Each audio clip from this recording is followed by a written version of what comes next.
परीक्षा प्रो के पेडागोजी का क्लास में आप सभी का स्वागत है।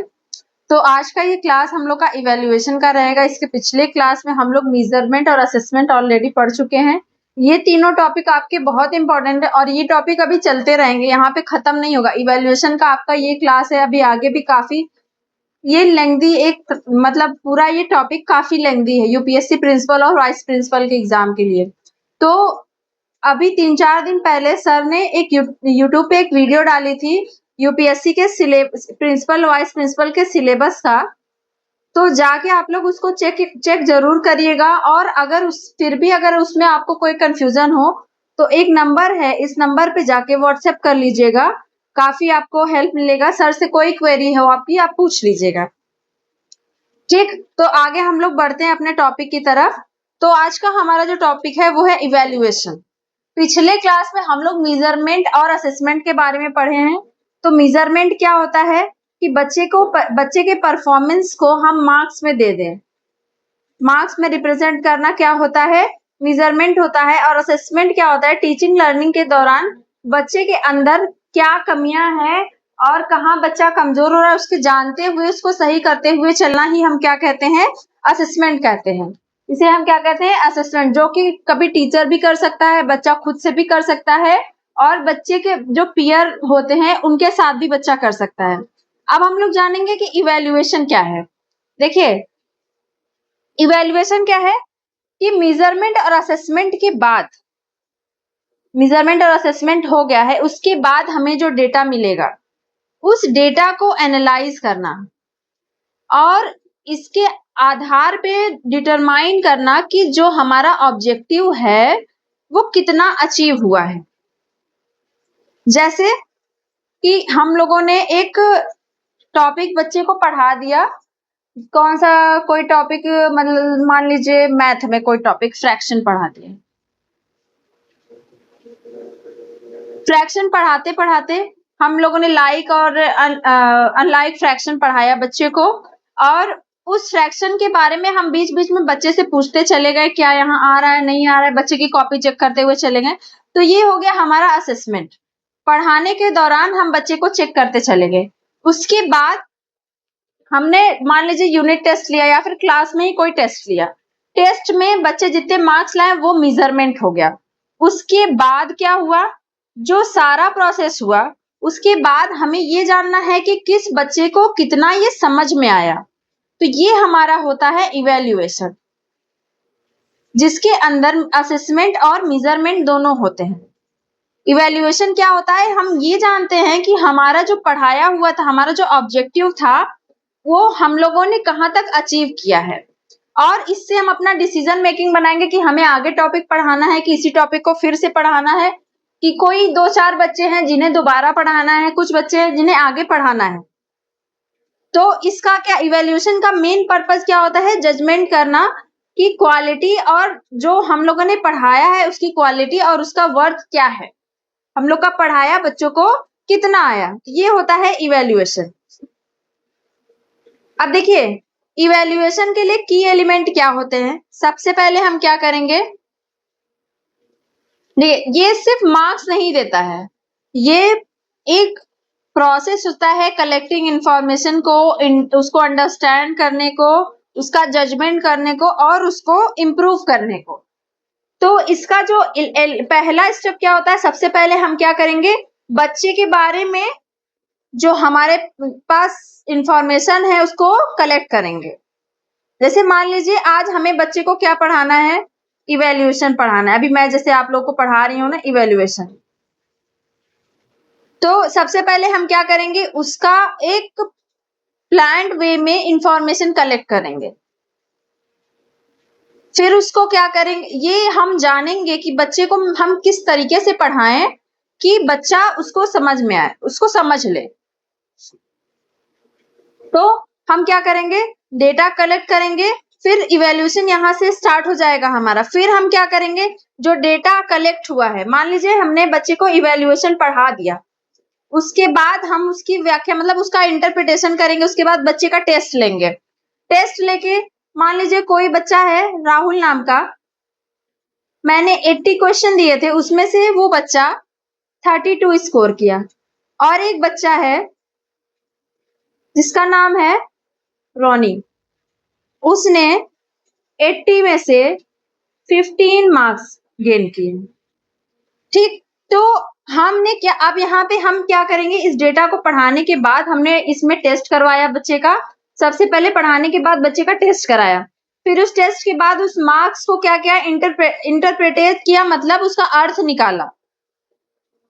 अब यहाँ से हमें क्या पता चलेगा कि बच्चा जो है कि उस कहाँ पे बच्चे के अंदर कमी रह गई। जैसे मैंने पूरा इवेल्युएशन का टॉपिक आपको पढ़ाया और सारे का टेस्ट लिया, तो टेस्ट लेने के बाद जब मैं कॉपी चेक करूंगी तो मुझे ये पता चलेगा ना कि ये नहीं समझ में आया, या फिर ये नहीं समझ में आया, फिर ये नहीं समझ में आया। तो मैं यहाँ से क्या करूंगी, जजमेंट करूंगी, गुड, एवरेज या फिर पुअर का मैं जजमेंट करूंगी कि बच्चे को यहाँ पे क्या नहीं समझ में आया। जो बच्चा अच्छा रहेगा उसे हम एक्सीलेंट बोलेंगे, और जो नहीं रहे उसे बोलेंगे नीड इम्प्रूवमेंट। ये हो गया।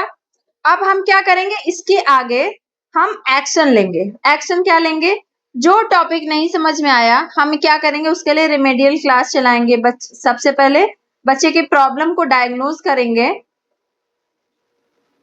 और डायग्नोज करना मतलब बच्चे के अंदर जो कमी है इसको पहचानना, और उसके बाद रिमेडियल क्लास चलाएंगे। ये होता है हमारा की एलिमेंट इवेल्युएशन का। सबसे पहले हम क्या करेंगे, जो टॉपिक पढ़ाया है उसको पढ़ाने के बाद हम उससे रिलेटेड क्वेश्चंस करेंगे या टेस्ट ले लेंगे। फिर उसके बाद जो बच्चे ने उसमें जो अपना परफॉर्मेंस दिया है उसको इंटरप्रिटेट करेंगे, फिर उसके मार्क्स का जजमेंट करेंगे, फिर उसके बाद उस जजमेंट के हिसाब से हम अपना एक्शन लेंगे। ये हो गया हमारा की एलिमेंट ऑफ इवेल्युएशन। अब आगे चलते हैं कि गुड इवेल्युएशन मतलब अच्छा जो इवेल्युएशन होगा उसके क्या क्या कैरेक्टरिस्टिक्स होने चाहिए। पहला होना चाहिए वैलिडिटी मतलब what is intended to measure. हम इसमें जानेंगे कि क्या सही चीज को वो माप रहा है, ये होता है वैलिडिटी का मतलब। Right thing measured. अगला रिलायबिलिटी, इसका मतलब होता है कंसिस्टेंट रिजल्ट। हम जितनी बार परिणाम निकाले हर बार सेम आए। जैसे कि मान लीजिए मैंने पहले ये यहाँ पे बोला ना, राहुल नाम का लड़का 80 में से 32 नंबर ला रहा है। ये एक टेस्ट हुआ, मान लीजिए अगले टेस्ट में वो 80 में से 80 ला देगा। क्या ये दोनों रिलायबल है? नहीं। इतनी तेजी से इंप्रूवमेंट तो किसी के अंदर नहीं हो सकता। हाँ, इंप्रूवमेंट होगा, धीरे धीरे होगा। तो हर बार जो रिजल्ट है वो कंसिस्टेंट है, वो क्या कंडीशंस को मैच कर रहे हैं या नहीं कर रहे हैं, वो होता है रिलायबिलिटी। अगला है फेयरनेस। जो सारे बच्चे हैं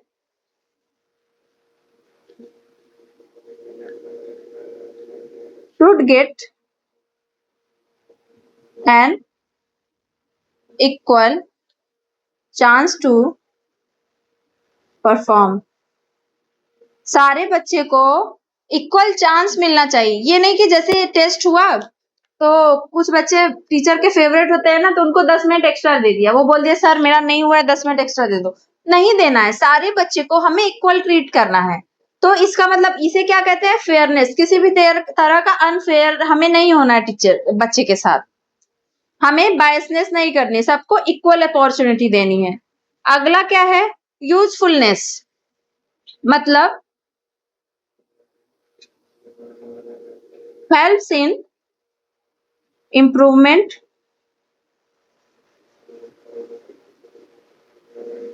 एंड, अब देखिए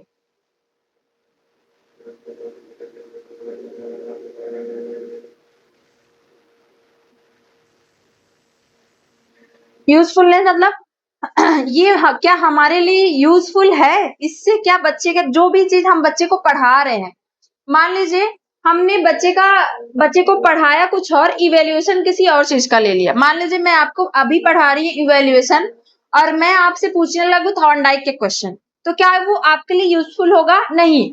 तो वो यूजफुल होना चाहिए जिससे बच्चे के अंदर इम्प्रूवमेंट भी हो और डिसीजन मेकिंग भी हो। और अगला क्या होना चाहिए? प्रैक्टिबिलिटी।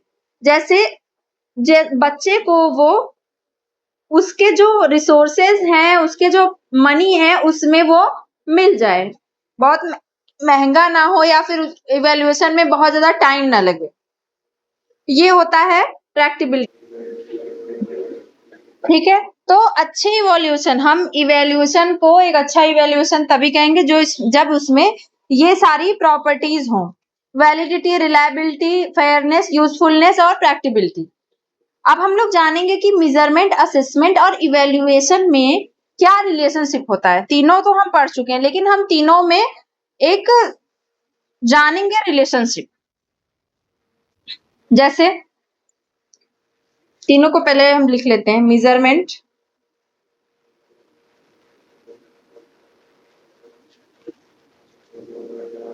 असेसमेंट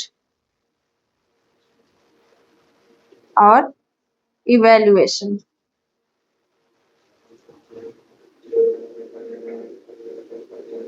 देखिए कि मेजरमेंट सबसे पहले हम क्या जानते हैं कि टीचर ने एक टेस्ट लिया ना, जिसमें से अमन एक लड़का है जो कि 50 में से 45 स्कोर की।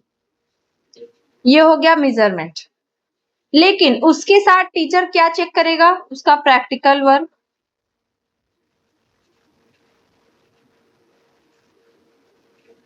Attendance, classroom behaviour,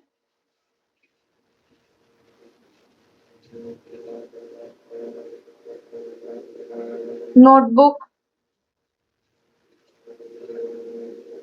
oral responses. ये सारी चीजें टीचर चेक किया। ये हो गया असेसमेंट के अंदर। उसके बाद टीचर क्या कंक्लूड करता है कि अमन जो है ना, वो कॉन्सेप्ट को तो अच्छे समझ जाता है, लेकिन उसके अंदर जो लैक ऑफ कॉन्फिडेंस है वो कम है।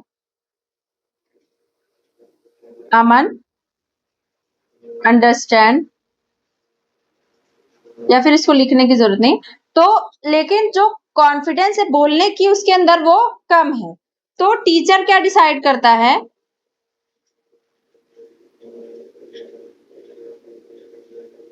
उसे ग्रेड देने का A+। ये हो गया इवेल्युएशन। हमने ये सब देख के मेजरमेंट और असेसमेंट को देख के हमने इवेल्युएशन किया। अब देखिए इसका एक रेगुलर लाइफ में हम एग्जांपल देखते हैं। जैसे एक लड़की चाय बना रही है ना, तो चाय बनाने में उसने 2 टेबल स्पून शुगर,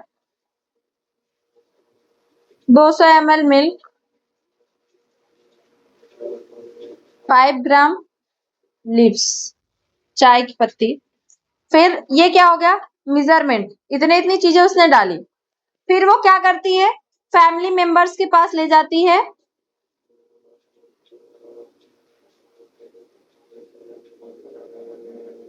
उस चाय को वो टेस्ट करते हैं और बोलते हैं जो शुगर है वो कम है।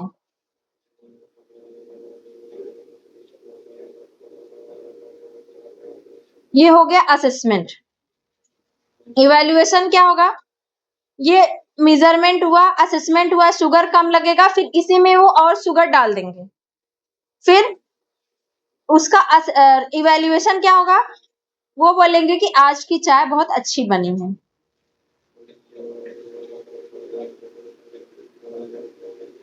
इसमें इन्होंने क्या निकाला? परिणाम निकाला।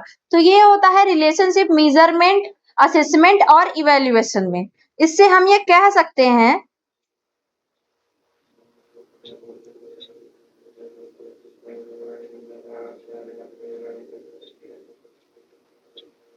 evaluation is equal to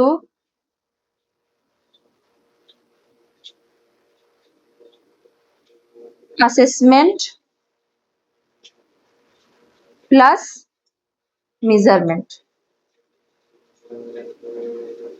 हम असेसमेंट और मेजरमेंट को मिलाएंगे तो वो क्या हो जाएगा हमारा इवैल्यूएशन। ठीक, ये हो गया रिलेशनशिप इन तीनों में। अगला है टीचिंग लर्निंग प्रोसेस और इवैल्यूएशन। हम ये जानेंगे कि इवैल्यूएशन का टीचिंग लर्निंग प्रोसेस में क्या यूज है और क्या इसके तरीके हैं। अब देखिए, एक टीचर लगातार वो पढ़ाते रह जाते हैं और 1 महीने तक पढ़ाने के बाद वो कभी भी ये नहीं देखते कि ध्यान नहीं देते किसी बच्चे को कुछ आया कि नहीं आया। तो क्या वहाँ इवैल्यूएशन हुई है? नो। इवैल्यूएशन के लिए सबसे पहले हमें ऑब्जेक्टिव जानना पड़ेगा। फिर उसके बाद हमें लर्निंग एक्सपीरियंसेस का यूज करना पड़ेगा। फिर लर्निंग अप्रेजल जो होंगे हमारे, वो हमारे सामने आएंगे। तो इसका पहला इवैल्यूएशन जो होता है ना, वो हार्ट होता है टीचिंग का। ये जो इवैल्यूएशन होता है वो हार्ट होता है टीचिंग का। ये हमें बताता है कि टीचिंग काम कर रही है या नहीं कर रही है। अगर मैं जो इस वक्त आपको पढ़ा रही हूँ, अगर वो आपको समझ में नहीं आएगा, क्या मेरे पढ़ाने का कोई मतलब हुआ? नहीं हुआ। तो इवैल्यूएशन होता है हार्ड टीचिंग का, क्योंकि ये हमें बताता है कि जो हमारा टीचिंग है वो वर्क कर रहा है कि नहीं कर रहा है। तो इसके लिए हमारा क्या होना चाहिए? टीचिंग के लिए एक ऑब्जेक्टिव होना चाहिए। जब हम किसी भी बच्चे को पढ़ाना शुरू कर रहे हैं तो सबसे पहले हम क्या करेंगे? अपना एक ऑब्जेक्टिव डिसाइड करेंगे। जैसे आज मेरा ऑब्जेक्टिव क्या है कि आप लोग को मैं इवैल्यूएशन अच्छे तरीके से अपना बेस्ट देके आप लोगों को समझा सकूं। तो ये होता है objective. Why do we teach?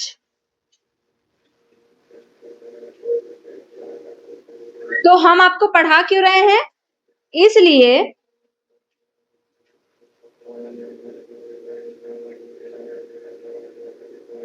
because we want to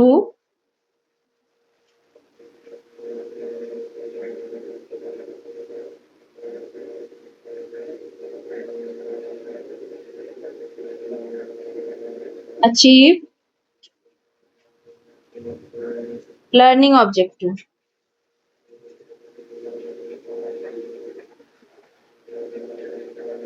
जैसे टीचर क्लास में पढ़ा रहा है, वो क्लास में आते ही वो अपना एक ऑब्जेक्टिव डिसाइड कर लेता है कि आज मुझे बच्चे को एडिशन सब्ट्रैक्शन सॉल्व करना सिखाना है। ये हो गया ऑब्जेक्टिव। अगला हमारा क्या होगा? लर्नर एक्सपीरियंसेस, उसको यूज करना।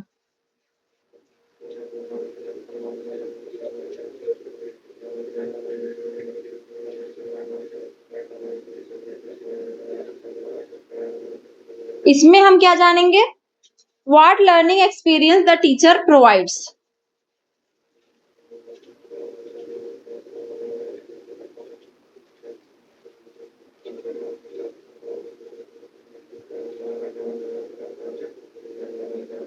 व्हाट लर्निंग एक्सपीरियंस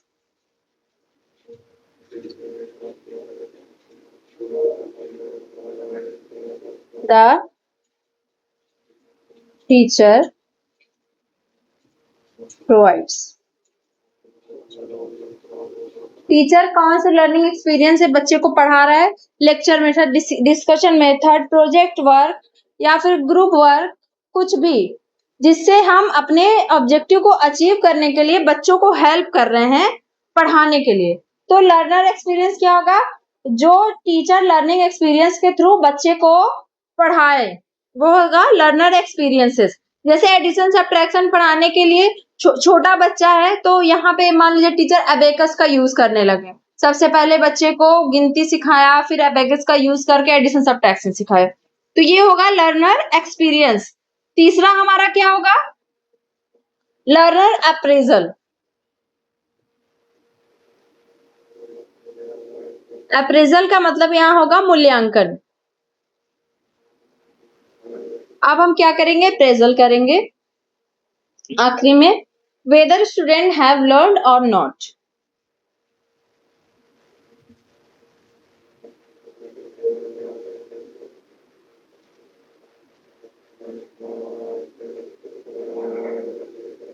हम ये जानेंगे कि हमने जो पढ़ाया वो बच्चे को समझ में आया कि नहीं।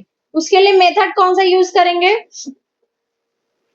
Oral question, assignment, addition, subtraction जैसे हमने पढ़ाया तो बच्चे को क्वेश्चन देके हम उसको सॉल्व करवाएंगे, या फिर ओरली कैसे पूछ सकते हैं, मैंने आपको 2 टॉफी दिया, मम्मी ने 4 दिया और पापा ने 5 दिया, तो आपके पास कितने टॉफी हुए काउंट करके बताओ।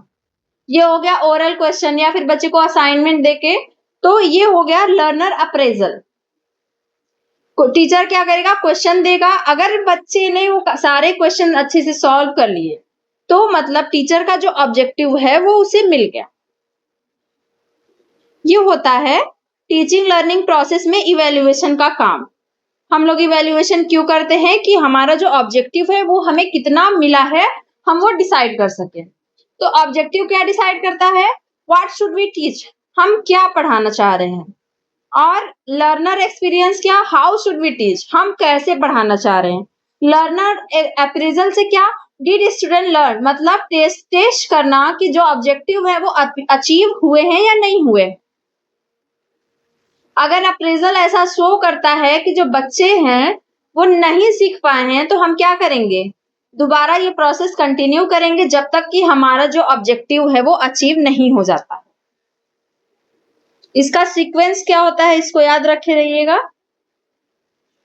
OEAE, objective experience appraisal, OEA। अगला अप्रोचेस ऑफ इवैल्यूएशन के तरफ बढ़ते हैं। इवैल्यूएशन में कौन कौन से अप्रोच हैं जो यूज होते हैं, मतलब इवैल्यूएशन के दृष्टिकोण कौन कौन से होते हैं। तो पहला क्या होता है? Placement evaluation. ये क्या होता है? हम जैसे टीचिंग स्टार्ट कर रहे हैं उसके पहले ही बच्चे से कुछ जान लेना कि एंट्री बिहेवियर, मतलब बच्चे का प्रीवियस नॉलेज क्या है। जैसे इवैल्यूएशन पढ़ाने से पहले अगर आपको असेसमेंट और मेजरमेंट नहीं आता तो क्या आप इवैल्यूएशन समझ पाते? नहीं समझ पाते। तो प्लेसमेंट इवैल्यूएशन यही होता है। ये क्या होता है? जो टीचिंग लर्निंग एक्टिविटीज है उससे पहले होता है। और ये क्या करता है? इज यूज टू मेजर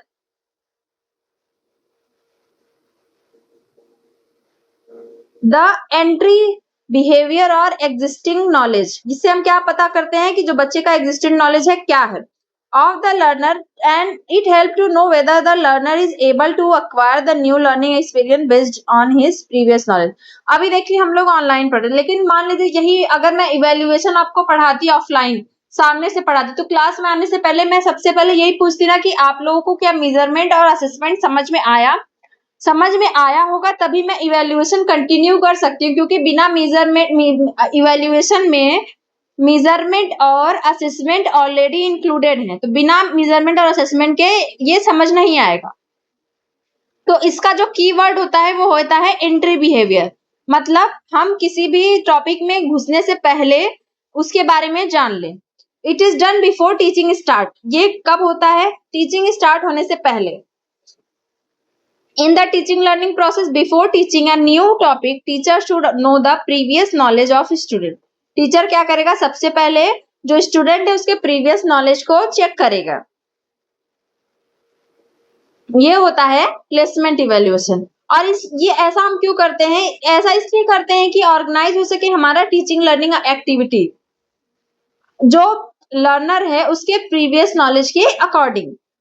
ये होता है हमारा प्लेसमेंट इवैल्यूएशन। अगला क्या हुआ? फॉर्मेटिव। फॉर्मेटिव वर्ड आपको सुना हुआ लग रहा होगा क्योंकि मैंने इसको फॉर्मेटिव असेसमेंट भी बताया था। फॉर्मेटिव वर्ड जहां आ जाए उसका मतलब ये है कि हम सुधार करते हुए चल रहे हैं। तो ये क्या होगा? कंडक्ट होगा ड्यूरिंग द डेवलपमेंट और इम्प्रूवमेंट। हम जब पढ़ाते हुए, जैसे अभी हम आपको पढ़ाते हुए चल रहे हैं, अगर मुझे बीच में ऐसा कुछ लगे कि ये टॉपिक थोड़ा दोबारा समझाना चाहिए तो मैं आपको दोबारा समझाऊंगी। तो during the development or improvement of a program or product and it is conducted often more than once, ये एक बार से ज्यादा भी हो सकता है। for in-house stuff of program with the extent to improve, हम क्या इसको अपना जो पढ़ा रहे हैं उसको improve करने के लिए ऐसा करते हैं। और ये क्या करता है? हेल्प करता है इनहेंस करने में लर्निंग एबिलिटीज को, क्योंकि जैसे हम अपनी कमियों को दोहराते हुए जब चलते हैं ना हम और परफेक्ट होते जाते हैं। तो फॉर्मेटिव इवैल्यूएशन भी कुछ ऐसा ही है कि हम अपने लर्निंग एबिलिटीज को जो है उसको इनहेंस करते हुए चलते हैं।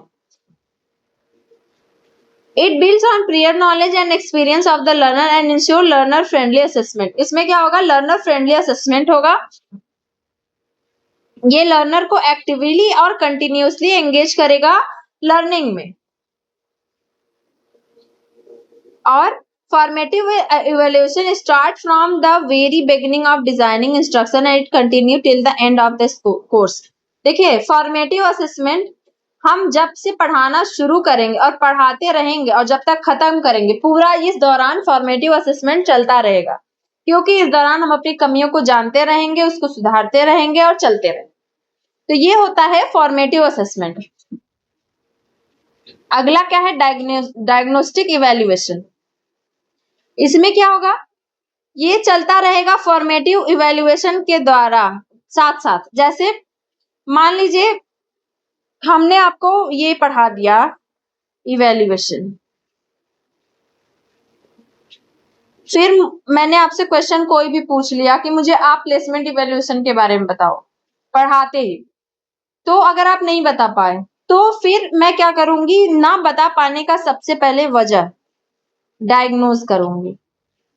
डायग्नोज करना मतलब वजह जानना, फिर उसके अकॉर्डिंग मैं आपको रेमेडियल टीचिंग दूंगी, मतलब उसका मैं इलाज। जैसे हॉस्पिटल में जाते हैं, जो डायग्नोस्टिक सेंटर होता है उसका क्या काम होता है, जो हमारे अंदर बीमारियां हैं उनको खोज के निकालना ना, जैसे ब्लड टेस्ट हो गया, अल्ट्रासाउंड, एक्सरे, तो ये होता है डायग्नोस करना। तो यहाँ पे डायग्नोस्टिक इवेल्युएशन का मतलब ही ये है कि हमारे अंदर जो कमियां हैं उनको पहले पता करना और उसके अकॉर्डिंग अपने अंदर सुधार करना।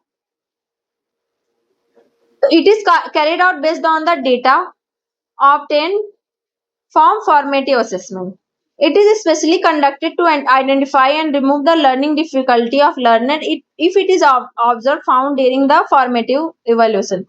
ये क्या होगा, स्पेशली कंडक्ट किया जाता है आइडेंटिफाई को करने के लिए और लर्निंग डिफिकल्टीज को दूर करने के लिए।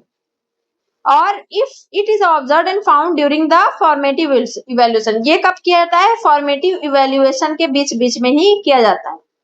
इसके लिए कीवर्ड क्या है, लर्निंग डिफिकल्टी। पहले के लिए कीवर्ड क्या था,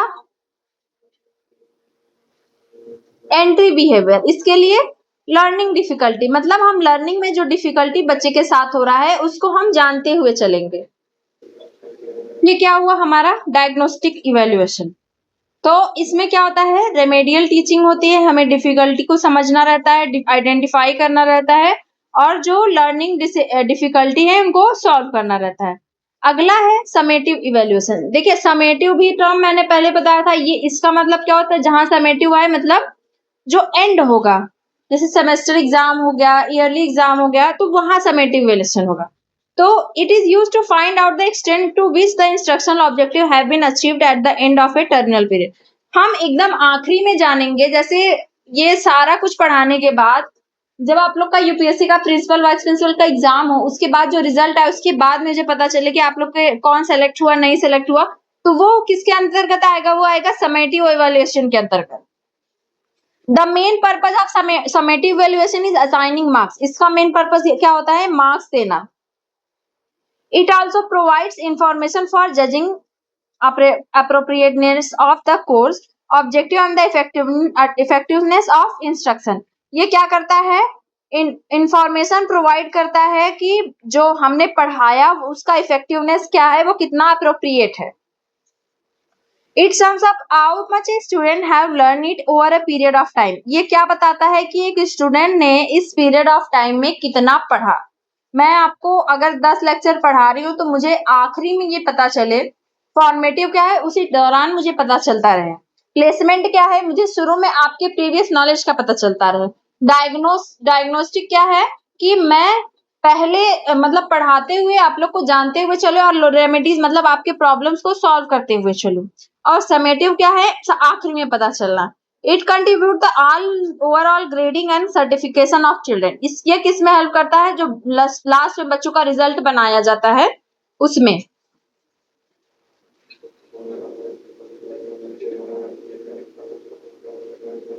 ये हो गया ठीक। तो मैंने क्या पढ़ाया आप लोग को, एक बार मैं रिकॉल और कर देती हूँ। प्लेसमेंट इवेल्युएशन,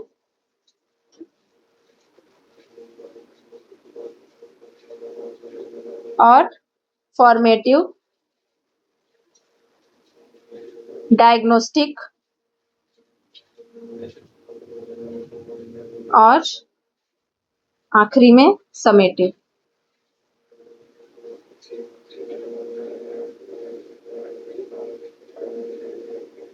ये हो गया आपका चारों। तो प्लेसमेंट इवैल्यूएशन क्या होता है? ये हम एंट्री बिहेवियर, मतलब हम ये पहले पता करेंगे कि बच्चे का प्रीवियस नॉलेज क्या है, उसके अकॉर्डिंग बच्चे को पढ़ाते हुए चलेंगे। ये हो गया।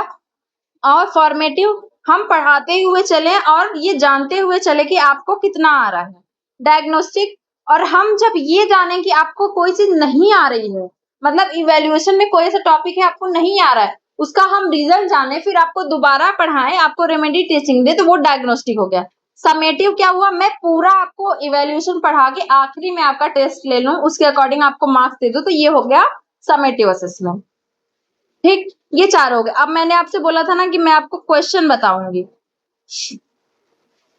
क्वेश्चन देख लीजिए अपना।